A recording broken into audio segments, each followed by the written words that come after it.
Tudo bem, meus amigos? Walter Ribeiro do canal Estado de Direito e mais uma vez aqui num bate-papo sobre as nossas conjecturas brasileiras e hoje falando sobre o desenvolvimento nacional e especificamente o desenvolvimento econômico.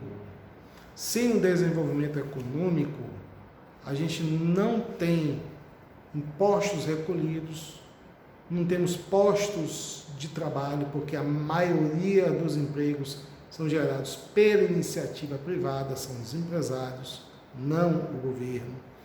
E a questão do desenvolvimento social, que também está atrelado ao desenvolvimento econômico. E, para tanto, aqui eu quero trazer tanto o artigo 3º da nossa Constituição, quanto o artigo 174, que assim aduz. Artigo 3º. Constitui objetivos fundamentais da República Federativa do Brasil, inciso 2º, garantir o desenvolvimento nacional. E o desenvolvimento nacional, ele basicamente está atrelado ao desenvolvimento econômico, porque sem a riqueza não há impostos, como já falei, não há trabalho e também não há social. Então, o desenvolvimento econômico é a mola mestra para tudo, em qualquer Estado soberano. E nós temos o 174, que fala justamente do papel do Estado para propiciar o desenvolvimento nacional e econômico. Como agente normativo e regulador na matriz econômica, o Estado exercerá, na forma da lei, as funções de fiscalização, incentivo e planejamento, sendo este determinante para o setor público e indicativo para o setor privado.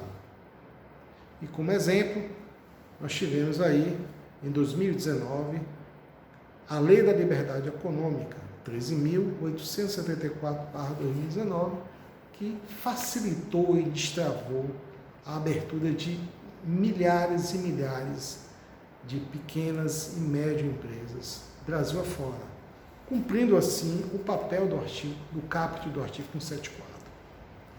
Mas não para por aí não, tá?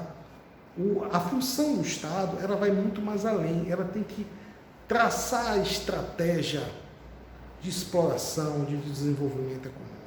E aí nós vemos o parágrafo 1º desse artigo.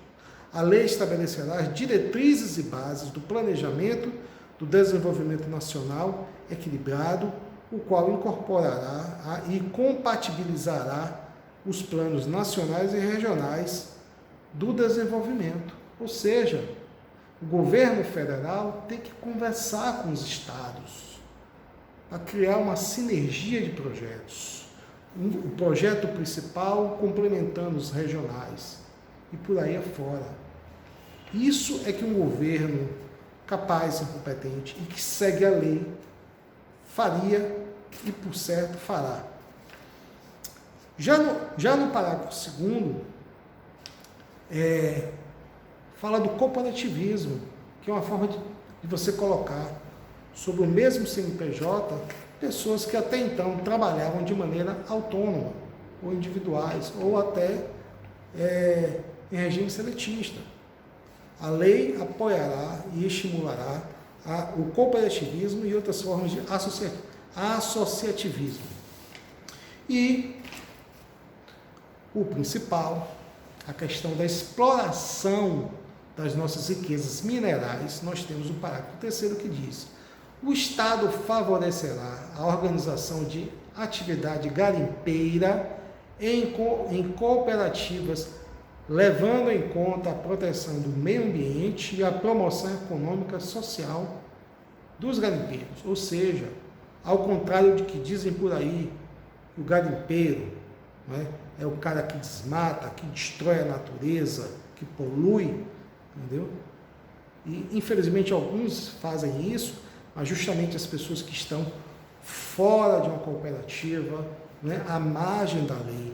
E se você propicia, se o Estado propicia a criação de cooperativas de garimpeiro, com fiscalização, com impostos, com assistência técnica, nada do que sempre noticiam por aí teria acontecido. Tá?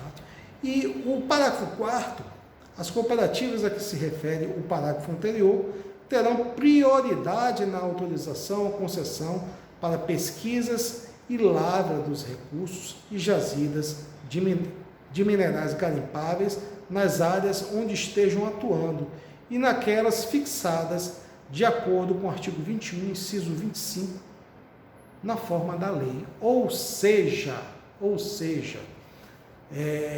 a preferência para explorar o ouro, a prata, o ferro, o diamante, a cassiterita, a esmeralda, tem que ser do garimpeiro cooperativado e não das multinacionais inglesas, canadenses, americanas, como acontece chinesas, como acontece hoje em dia.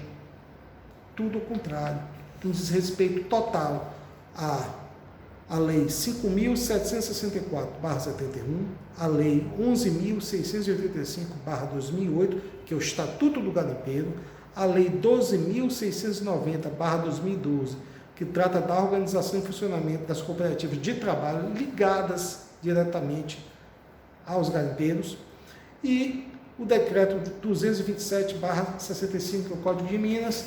Portanto, hoje em dia, a gente vê, pelo menos por parte de determinados órgãos que eu vou evitar falar agora, uma completa e absoluta omissão em relação à aplicação da Constituição Federal e essas leis aqui citadas, e uma completa e absoluta inércia em relação à concessão de lavras, de terras, de minerais a serem explorados por companhias, grandes companhias multinacionais. Então, esses mesmos órgãos criticam o pobre do garimpeiro, que está à margem da lei, apesar de ter o Estatuto do Garimpeiro, de ter a previsão legal para explorar e a preferência, mas não fala nada das multinacionais. Então, deixo essa reflexão aos nossos amigos, não é? Se nós estamos no caminho certo, se os nossos recursos têm que ser explorados por brasileiros e ficar no Brasil, não é? Ou não, como ocorre hoje. E se vocês gostarem, dê um like, compartilhe e assine o canal. Um forte abraço.